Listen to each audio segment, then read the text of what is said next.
It was about 5 or 6 weeks ago that Victoria spoke to a group of 600 people at a Rotary Club, and she's going to be giving the same speech to us today.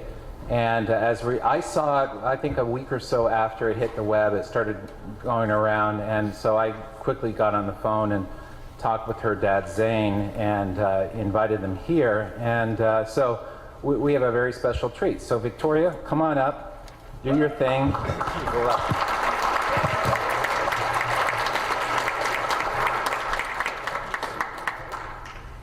Have you ever wondered why Canada is in debt? Have you ever wondered why the government forces Canadians to pay so many taxes? Have you ever wondered why the bankers from the largest private banks are becoming wealthier and the rest of us are not? Have you ever wondered why the gross national debt is over $800 billion? Or why we are spending $160 million a day on the interest of the national debt? That's $60 billion a year. Have you ever wondered who receives the $60 billion? What I have discovered is the banks and the government have colluded to financially enslave the people of Canada. I will share with you 3 important points of reference which will hopefully spark enough interest and concern for you to continue the research on your own and to engage your government to stop this criminal act against the people of Canada. First, we will briefly examine the Bank of Canada. Second, we will see how our banking system works today. And lastly, I will offer a viable solution that we can petition our government to implement.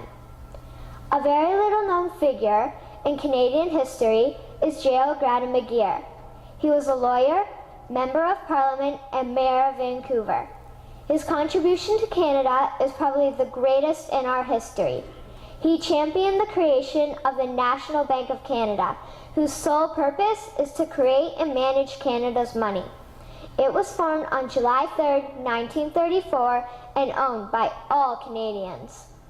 Until the 1970s, because of the Bank of Canada, Canada's national debt was held at a constant, manageable level, until the government decided to implement what we now have as our modern-day banking system that is robbing the Canadian people. So how are they robbing us? Allow me to explain how our private banks and government work today. First, the Canadian government borrows money from the private banks. They then lend the debt-based money to Canada with compounded interest. The government then continues to increase taxation of Canadians year after year in order to pay back the interest on the exponentially growing national debt. What results is inflation, less real money for Canadians to spend into our economy, and the real money being used to pad the pockets of the banks. Also, the government gave the banks the ability to loan out money that doesn't exist in the form of loans.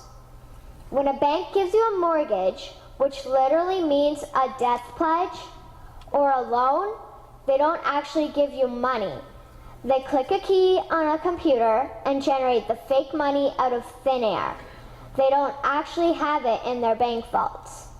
Presently, the banks only have $4 billion on reserve, but they have loaned out over $1.5 trillion.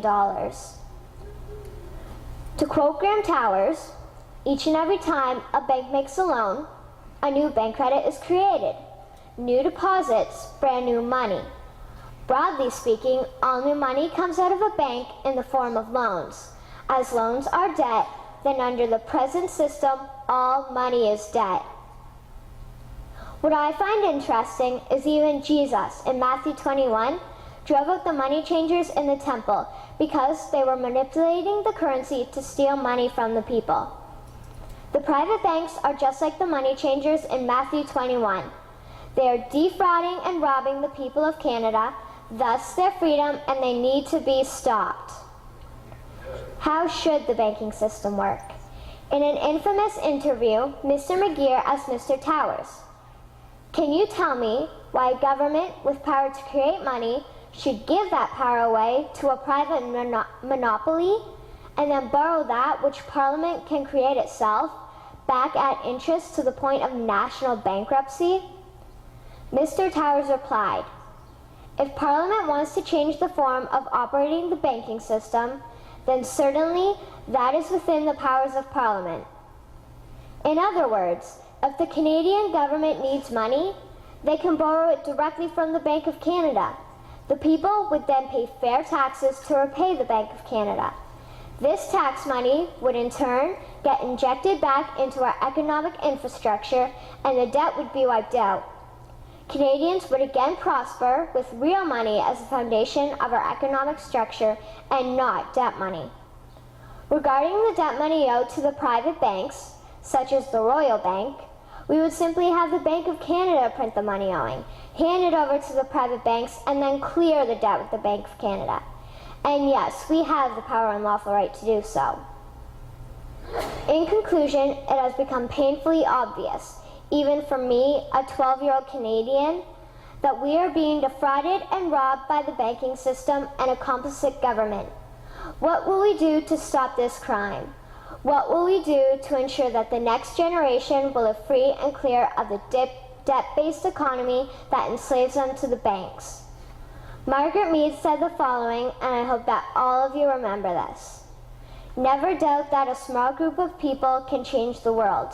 Indeed, it is the only thing that ever has. Thank you.